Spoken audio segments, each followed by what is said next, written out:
The ayes are 54, the nays are 45. The nomination of Markwayne Mullin of Oklahoma to be Secretary of Homeland Security is confirmed.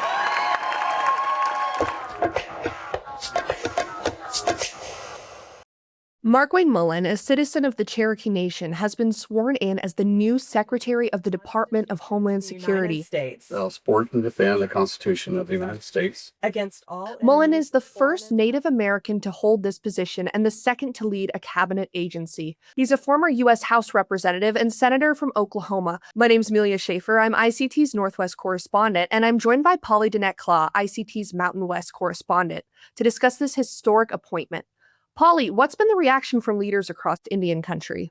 So from national organizations and from elected tribal leaders to the National Congress of American Indians and others have really been in favor of Markwayne Mullin. I talked with Mike Stopp. He is the former chief of staff for Markwayne Mullin while he was a House member. And Stopp said that this was a historic moment. Let's hear more from him. Markwayne Mullin grew up in rural Oklahoma. He grew up on his family allotment land. He knows what it means to be an Indian. He knows what the challenges are. He understands Indian issues and he understands tribal issues. So I think it's super exciting to see someone who has that experience and knowledge get to such a high level in the cabinet. I also think it's very important for our younger folks to see that that's absolutely possible for someone to do that. Representation matters. I know ICT also spoke to O.J. Siemens, the executive director of the Coalition of Large Tribes, who said he's looking forward to working with Mullin. First of all, it's the first Native American that has been a Secretary of Homeland Security, which we're very proud of. Second of all, we have worked with Senator Mullin, Congressman Mullin, in the past, and he has been very helpful. We are ready and willing to work with him to see how we can move forward in a better way for Indian country. But we know that the response in Indian country hasn't been necessarily fully uniform. What have you heard from critics? Markwayne Mullin was a very conservative member of Congress and supported President Donald Trump in all of the elections that he ran for, and also while he was president, and has been a strong ally to the Trump administration and has very much been behind sort of the platform of President Donald Trump. And so for that reason, a lot of folks are very critical of Markwayne Mullin because of his close ties to Trump. And we know that Mullin has inherited quite a mess from Kristi Noem, the Department of Homeland Security secretary that he is replacing. We know 2 American citizens were killed in Minneapolis during historic immigration raids there. And several tribal leaders and tribal members have voiced concerns about things going on with the Department of Homeland Security, leading to strained relationships with tribal leaders. What have you heard from people you've spoken to about this? There are so many issues at the Department of Homeland Security, and folks that I've talked to have really said they're hopeful that Mullin's leadership will be able to address some of the issues that you have talked about. Thank you. And thank you so much for speaking with me today. I really appreciate it. Yeah, thank you so much, Amelia. Wildlife biologists at the Yurok Nation are super excited because they believe that a pair of free-flying condors in Northern California are nesting and potentially have an egg. And if that egg hatches, it'll be the first free wild condor to be born in the region in over 100 years. Condors are North America's largest land bird and are really vital to the ecosystem as they help with decomposing as scavenger birds. Condors, from both an ecological and cultural perspective, are really important to the Yurok Nation. And I had the opportunity to talk to Tiana Williams-Clausen, who is a Yurok Nation citizen and works for the Wildlife Department, about why these birds are so important. Condors fly higher than any of the other birds in the area. They're about 15,000 feet. And so we believe he's the one to carry our prayers to the heavens when we ask for the world to be in balance. And we also use his feathers in regalia. And so because we believe that when an animal contributes some part of themselves to regalia, they live for as long as that regalia does. The spirit of that animal is really within it. This is Nika Bartu-Smith for ICT and _Native News. Today I am joined by Gabby Barker, a professional golfer who in early February got her first professional win. Welcome to the show, Gabby. Thank you for having me. I'm excited to talk about it.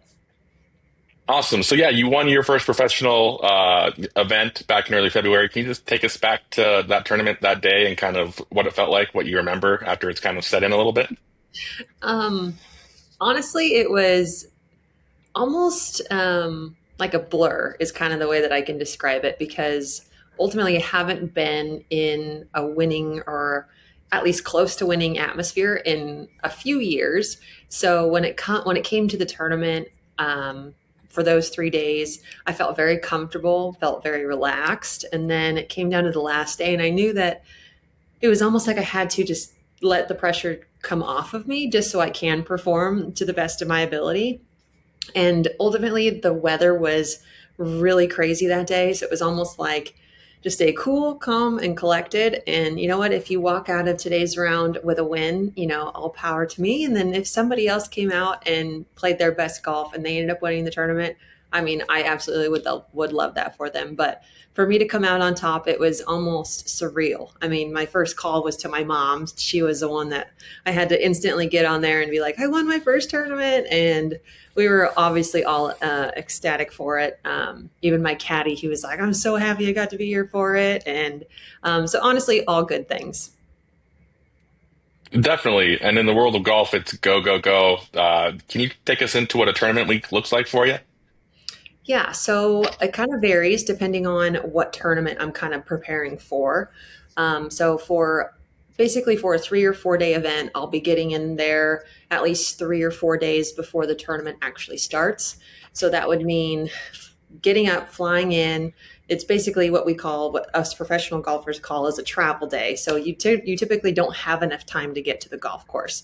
So it's just a travel day. You get in, you get your bags to the hotel, you check in, you do your whole thing, and then the following day is when actual tournament day starts. And so for me, I personally like to go 2 days of practice rounds. That way I get the feel for the course the first day. Then the second day I kind of get to, I guess, interpret all the information I learned the first day into the second day and see what way I want to go on this hole, which way I want to go on that hole. And then ultimately the first day comes around and it is wake up, go to the gym. You're out at the golf course for 6 to 7 hours and you're just hoping that you can pick up dinner on the way back and hop in bed and do it all over again. And so it's that way for 3 to 4 days. Nota Begay is one of your mentors. Can you talk about him and your relationship and what he's meant to you in your career? Yeah, he tells the story way better than I do, but ultimately my college golf coach, they grew up together. So they're both from New Mexico. And so it happened to be that I was number one in the country at the time in college. And she reached out to Noda saying, hey, I got this girl. She's Native American. She's on my team. She's number one in the country, all this stuff. And he was just really kind of ecstatic about it because obviously that was probably the first real, I guess, big monumental thing for, I guess, women's professional or not women's sports for me in the golf realm of things. And so after college was over, we kind of kept touch and he ended up becoming my mentor in terms of what does professional golf mean, right? So there's a business side, there's the travel side, there's just the grind in general in terms of, okay, what shots do I hit? What shots do I not hit? And he just has the full depth of just an insane amount of golf knowledge. And so for me to be able to pick his ear every now and then about information is just absolutely wonderful. What would be your advice to Native youth who are thinking about picking up some set of clubs and getting into the game? I guess my advice would be it's supposed to be fun. It's something that I always have to tell myself, even to this day, however many years I've been doing it, is golf is a challenging sport. It challenges you in so many different aspects in terms of physical, mental, emotional, the whole thing. It's like a roller coaster every single time you go out there. And as long as you can step onto that golf course and say, regardless of what the outcome is, I'm going to try and do my best and have the most fun. And that is exactly the mindset that even me being 29 and playing this for a while, that's the mindset I need. And I could only hope that that is the same mindset that young, aspiring golfers can take too. And as for you, kind of, what are your goals, or what do you still hope to accomplish in your golf career? Obviously, I think the one thing that I think anybody who is pursuing professional golf just wants their tour card. So for me, I've gotten the opportunity to play on the LPGA, but I have never actually have received an LPGA tour card. So that is my current goal. That is my dream. It is everything encompassed into one in terms of where I want my professional golf to go. Great. Well, good luck in getting that tour card, and thank you so much for joining us today. Yes, thank you for having me. For ICT, I'm Colby Kicking Woman.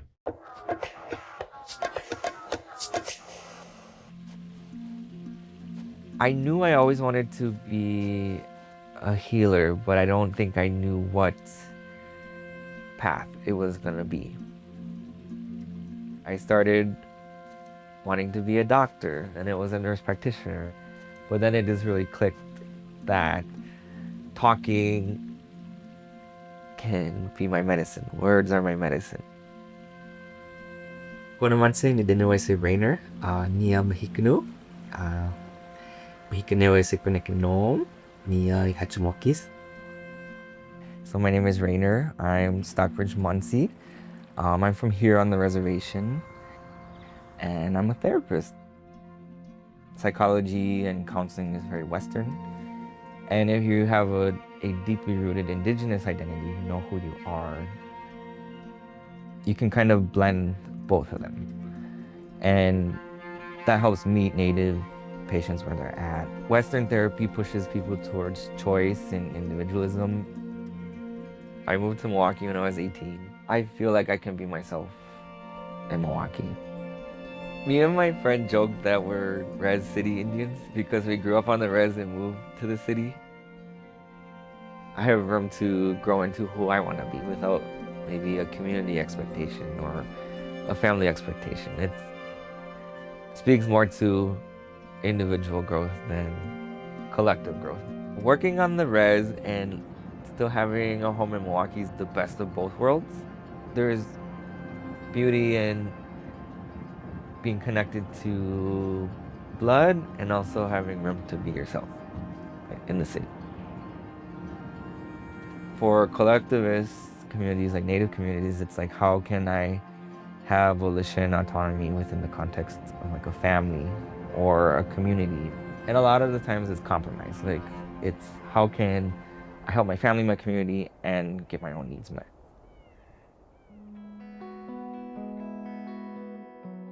So I run an art therapy group. It's a nonverbal way to process emotion. So it's creating kind of like a physical safety to calm the limbic system. Not much needs to be said. It's amazing how some healing can happen without any words, you know. Sometimes healing is this creating or being in community, talking. Well, studies show that anytime you incorporate activities that encourage cultural identity growth, that it has good outcomes for patients. Potato stamps are traditional Mohican art. When we would make baskets, we'd often decorate them with potatoes and use dyes from different roots and plants. It kind of teaches us that there's beauty in imperfections, because it's not always going to come out the way you want it to. Does that make it any less valuable? I don't think so, you know, and there's lessons in that, and, you know, also lessons in failure, and sometimes you got to start over. My family, there's a lot of wisdom and knowledge on plants. I take pride in incorporating Indigenous practices such as smudging or herbal medicine into my practice. A plant has a spirit. So anytime we're using a plant, we're asking to give its spirit to us. Medicines that we burnt, we're taking that energy and it helps heal. Sweetgrass it's a feminine energy. It reminds us of our mothers, of our grandmas. It's sweet, it's springtime. And sometimes when a patient if they're bringing a lot of grief, it can just clear that out of the room. Remind them that life is still sweet. Spring will come. And a lot of the creation stories Like cedar was the first tree, right? So cedar is a very powerful medicine. It has a lot of like physical benefits, but it also helps us get rid of grief and also helps us deal with fear too. I think in my own community, my dream is that it will become less stigmatized and people will be more open to seeking help when they need it. That's why therapists, that's why we do what we do, is to help. So if I'm able to include like traditional art forms or things connected to history, I think it's a form of radical healing, of building identity, of being proud of who you are, of knowing who you are.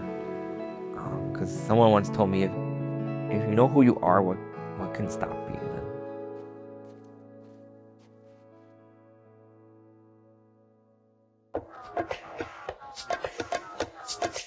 Hi, this is Sandra Hale Showman, and I'm here with Chef Crystal Wapepa of Oakland, California. And she's a renowned chef with a restaurant been running for many years, and now she has a new cookbook out. So she's here to talk to us about her cookbook.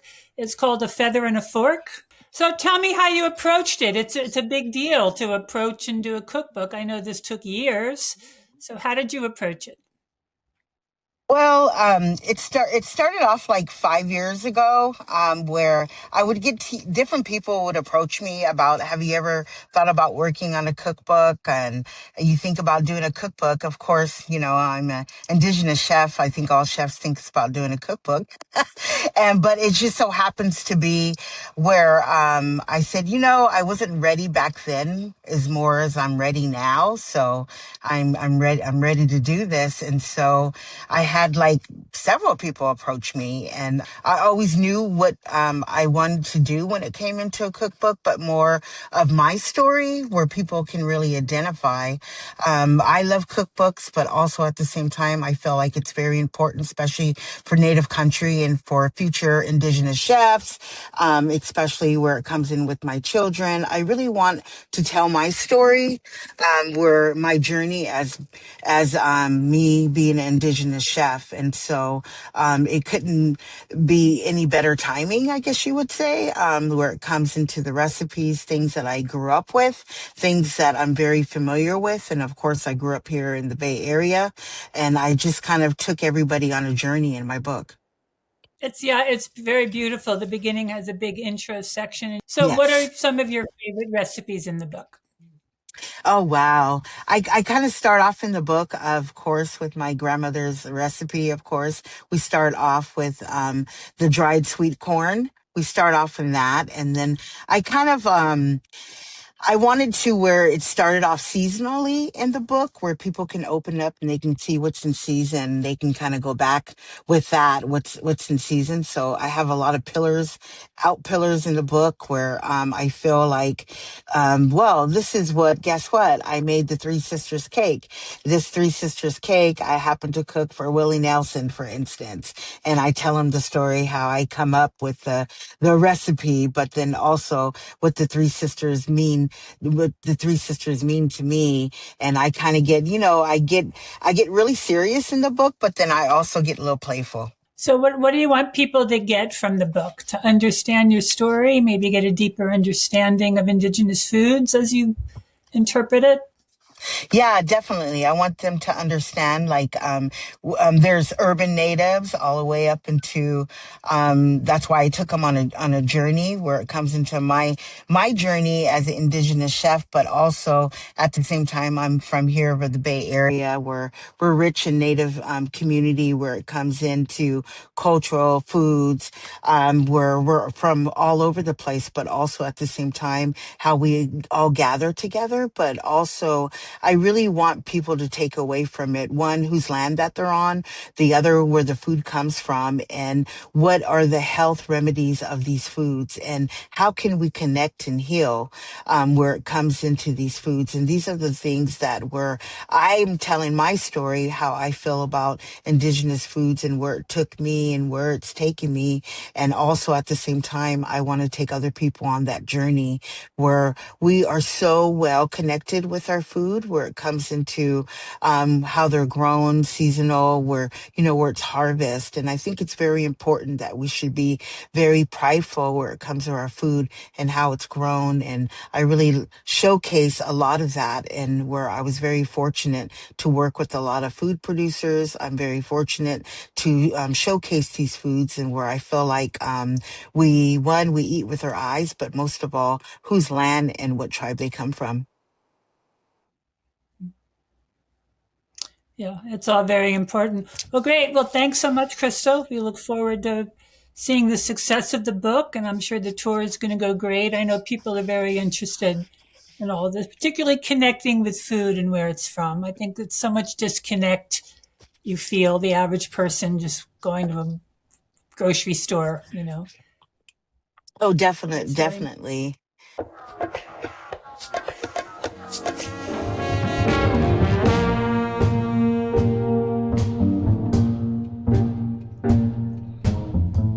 Old rocking chairs got me,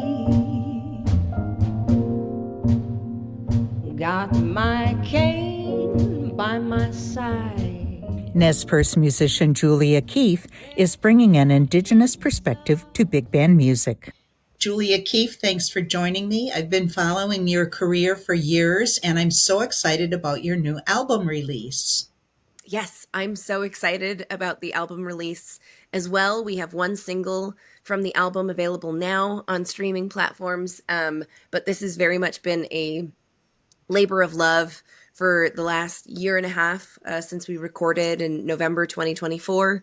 And I'm so excited to share this music with the world. It very much is calling to be shared. We're at that point where it's like, we can't hold on to this for ourselves any longer. So we're excited to bring this to our communities.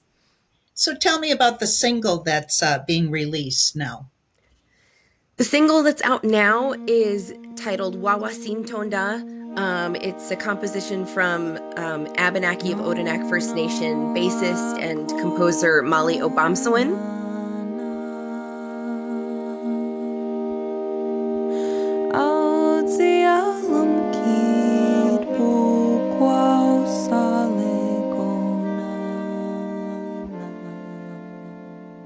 Wawasin Tonda actually translates to religious song in Abenaki.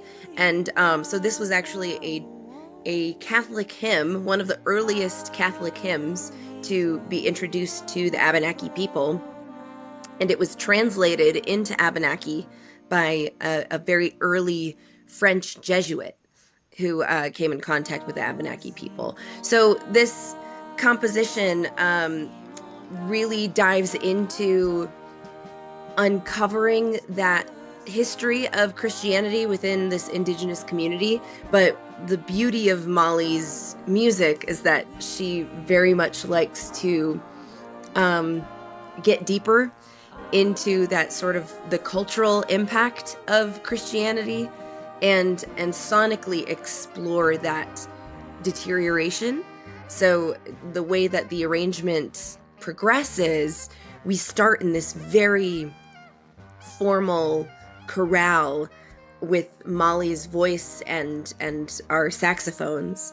And then as the song progresses, the harmony gets tighter and it becomes more dissonant and the time falls away, and we get to explore a little bit more of the insidious side and of the motives of some of these Christian missionaries, and live in that duality of not only as this song used to indoctrinate and into Christianity, but also the fact that it was translated into this language and how it was also a language preservation tool. The Indigenous Big Band brings together just very, very talented musicians from all over the country. And they bring their background from their different cultures. Delbert Anderson's been on the show, and he was Navajo trumpet player in high school in Farmington, New Mexico, and continues to live in that Dene culture.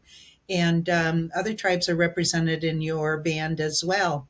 And and I appreciate that you're bringing all of these tribes together, but not in a pan-Indian way, so to speak. Everybody gets to have their own voice. From the very beginning, the mission was to not create this cohesive indigenous sound, because what is that? I mean, not only do we sound different from place to place, we practice different cultural practices, we have different traditions and relationships with music, and we look different. I mean, the number of times that I've been approached by, Native and non-Native people alike, and with the sort of like, you don't look Native, you don't look Indigenous. I'm not interested in policing people's cultural identities. That's a complicated road to walk. But I also don't want to homogenize what it is to be Indigenous. I want and have wanted from the beginning for this big band to be a place where we can demonstrate that Indigenous peoples are not monolithic, but together we build kinship through music as this healing, protective art form. For ICT, I'm Shirley Snavy.